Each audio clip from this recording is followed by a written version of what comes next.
ಆತ್ಮೀಯ H60 news ಅರ್ಥಾತ್ ತಿ ಸೀತಾರಾಮ್ ನ್ಯೂಸದ ವೀಕ್ಷಕರೇ, ನಾನು ನಿಮ್ಮವ ಎಂ ಆಯುಧ ಮಲ್ಲಪ್ಪ ಜೊತೆ ಅವರು. ತಾವು ಈಗ ಸುದ್ದಿಗಳ ಲೋಕಕ್ಕೆ ಎಂಟ್ರಿ ಹೊಡಿತಾ ಇದ್ದೀರಿ. ಈ ಸುದ್ದಿಗಳನ್ನು ಪ್ರತಿಯೊಂದು ನೋಡೋ ಜೊತೆಗೆ ನಿಮ್ಮ ಅಭಿಪ್ರಾಯಗಳನ್ನು ಹಂಚ್ತಾ ಇರಿ. ಯಾಕಂದರೆ ಈ ಸುದ್ದಿಗಳು ನಿಮಗಾಗಿ, ನಿಮ್ಮ ಬದುಕಿಗಾಗಿ, ನಿಮ್ಮ ವೈಚಾರಿಕೆಗಾಗಿ, ನಿಮ್ಮ ತಿಳುವಳಿಕೆಗಾಗಿಯೂ ನಿಮಗೂ ಗೊತ್ತು. ಜೊತೆಗೆ ನಮಗೂ ನಿಮ್ಮೊಂದಿಗೆ ಇದೊಂದು ಮಾತಾಡುವಂಥ ಜೊತೆಗೆ ಸುದ್ದಿಗಳನ್ನು ಬಿಡುವಂಥ ಕೆಲಸ. ಈ ಕೆಲಸದಲ್ಲಿ ನಾವು ನಿಮ್ಮೊಂದಿಗಿದ್ದೀವಿ ಅಂತ ಹೇಳ್ತಾ ನೋಡ್ತಾ ಇರಿ ಸುದ್ದಿಗಳನ್ನು.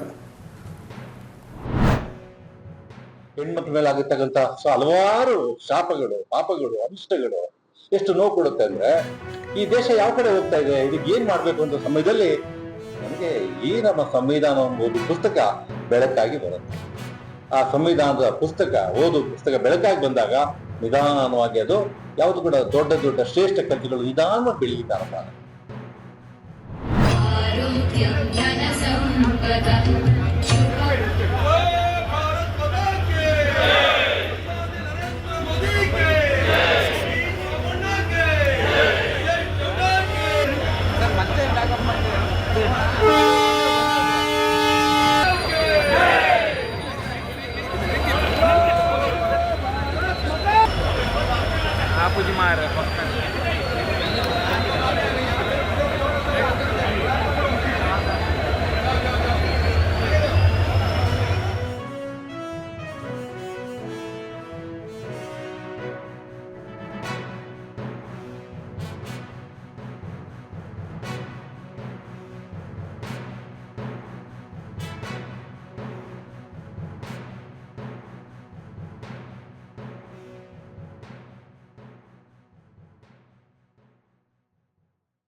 ಸ್ಯಾಂಕ್ಷನ್ ಆಗಿದೆ.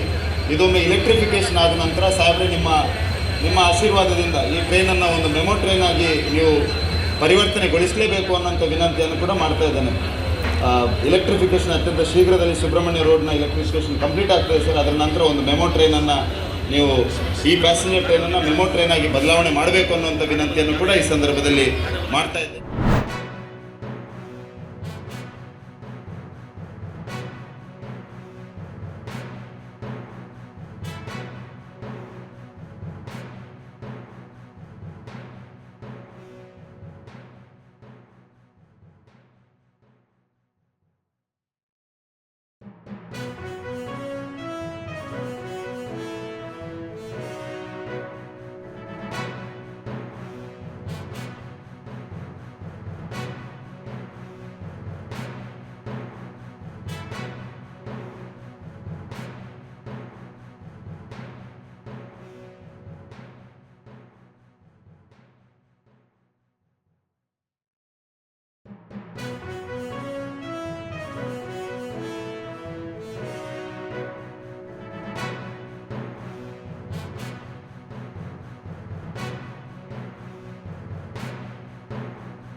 ಕೈ ಹಿಡಿದು ನಡೆಸೆನು.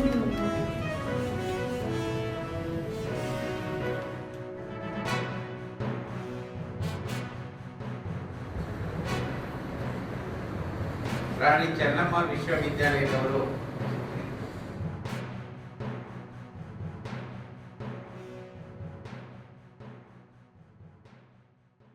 ಎರಡು ದಿವಸದ ಹಿಂದೆ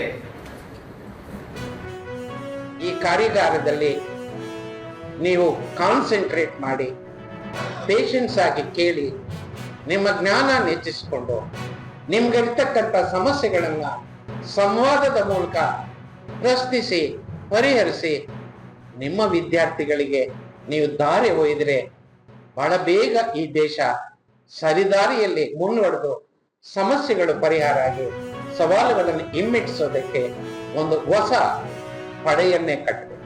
V need to build a new army to change India, a army to protect Indian constitution. ಆತ್ಮೀಯರೇ, ಎಲ್ಲ ಸುದ್ದಿಗಳನ್ನು ನೋಡಿದ್ರಲ್ಲ, ಏನು ಅನಿಸ್ತು ನಿಮಗೆ?